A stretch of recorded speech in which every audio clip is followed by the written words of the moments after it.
আমাদের সহকর্মীবৃন্দ, সবাইকে একাডেমির পক্ষ থেকে, আমার ব্যক্তিগত পক্ষ থেকে আন্তরিক শুভেচ্ছা জানাচ্ছি। এটি আমাদের জন্য আজকের দিনটিও একটি বিশেষ দিন, এই কারণে যে এই নতুন আঙ্গিকে যে প্রতিষ্ঠানটিকে আমাদের ঊর্ধ্বতন কর্তৃপক্ষ গড়ে তুলছে, সেই শুধু অবকাঠামোগত পরিবর্তন না, এর ভিতরের সফট স্কিলের ভিতরের যে পরিবর্তন, এই পরিবর্তনটিও একের পর এক সাধিত হচ্ছে। আজকে আমাদের যে কোর্সটি উদ্বোধন হলো, অর্থ ব্যবস্থাপনা এবং MIS, আমাদের পরিচালক প্রশাসন স্যার খুবই যথার্থ বলেছেন, যাদের জন্য এই কোর্সটির আয়োজন, যে বিষয়টির উপর এই কোর্সটির আয়োজন, এই বিষয় এবং কারা, বিষয়টা যেমন আমাদের প্রাত্যহিক কাজকর্ম পরিচালনার জন্য অত্যন্ত জরুরি, অত্যন্ত দরকারি, ঠিক যারাই ট্রেনিংটা আজকে গ্রহণ করবেন তারা ওই আমাদের প্রত্যেকটা দপ্তরে পরিচালনার জন্য তারা মেইন স্কেলিটন হিসেবে কাজ করে। তারাই এই অর্থ ব্যবস্থাপনার উপরে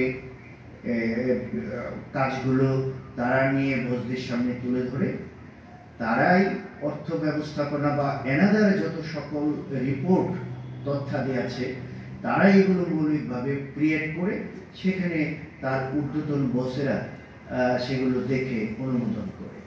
তো এই জায়গাটিতে এই দক্ষতাটি অর্জন করার জন্য আমাদের আজকে যারা অংশগ্রহণকারী, এই অংশগ্রহণকারীগণ আমরা একটু স্মরণ করতে চাই। এই অংশগ্রহণকারীগণকে এই যুব উন্নয়ন অধিদপ্তর গত 2.5 বছর 3 বছর আগে তাদেরকে প্রথমবারের মতো অফিস সহায়ক পদ থেকে অফিস সহকারী কাম মুদ্রাক্ষরিক পদে 105 জনকে পদোন্নতি দেয়। এই 105 জনকে যখন পদোন্নতি প্রদান করা হয়, তখন অনেকের মাঝে টুকটাক হুইসপারিং ছিল যে তারা কতটা দক্ষতার সাথে করতে পারবে। ইনফ্যাক্ট আমাদের স্যারদের কাছে আমার চেয়ে বেশি তথ্য আছে।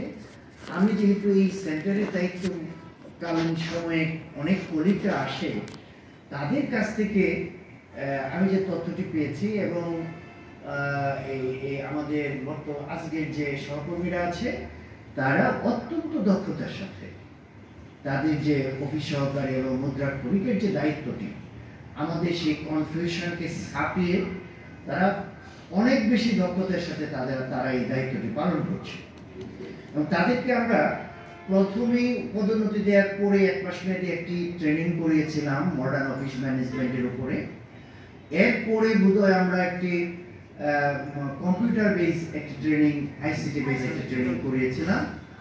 এবং এটি তাদের জন্য ওই সময়ে, এই দুটি ট্রেনিং এর সময় ওনারা একাধিকবার আমাদের কাছে দাবি জানিয়েছিল যে MIS সিস্টেমটার উপরে বা অর্থ ব্যবস্থাপনার উপরে তাদেরকে যদি একটু প্রশিক্ষণের ব্যবস্থা করা হয়।